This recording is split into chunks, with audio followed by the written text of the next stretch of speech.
të cilët kanë marrë menjëherë asistencën e nevojshme mjekësore nga ekipi multidisiplinar i spitalit. Përveç këtyre 12 personave, ka ardhur një person rreth 40 vjeç dhe ka mbërritur në spital pa shenja jete.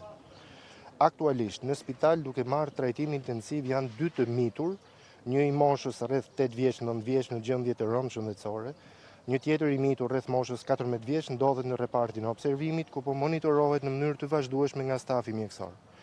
5 pacientë të grup moshës së përafërt 30 deri në 50 vjeç po i nënshtrohen ndërhyrjeve kirurgjikale nga ekipet mjekësore roje të urgjencës.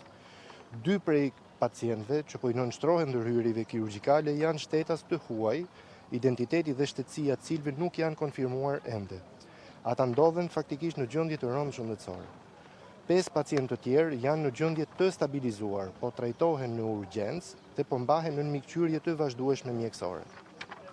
Sipas vlerësimit aktual të ekipeve mjekësore, këta 5 pacientë nuk paraqesin rrezik për jetën. Ekipi mjekësor dhe mbështetës i Spitalit Universitar të Traumës mbetet plotësisht i angazhuar dhe në gatishmëri në ofrimin e kujdesit të specializuar për të gjithë të lënduarit. Ekipet mjekësore po ndjekin nga afër ecurinë klinike të çdo pacienti në përputhje me protokollet institucionale dhe respektimin e konfidencialitetit të pacientëve. Unë kaq mund t'ju them, sepse besoj për pyetje do dalin pastaj prapë me një njoftim të ri për shtyp zyra jone e komunikimit me media. Ju falenderoj. Gjendja e të miturve.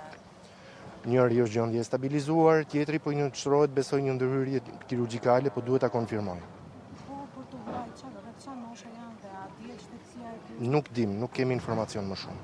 Po presim edhe ndihmën e policisë së shtetit që na ndihmojnë për t'i identifikuar. Të gjithë të plagosur ndodhen në Spitalin Traumës apo janë larguar në spitale private ndonjëri prej tyre? Nuk kam informacione për spitale private. Tek ne janë paraqitur 13 persona. Një ka ardhur i vdekur, është paraqitur i vdekur dhe 12 të tjerët të gjithë po marrin shërbim mjekësor tek ne. Faleminderit.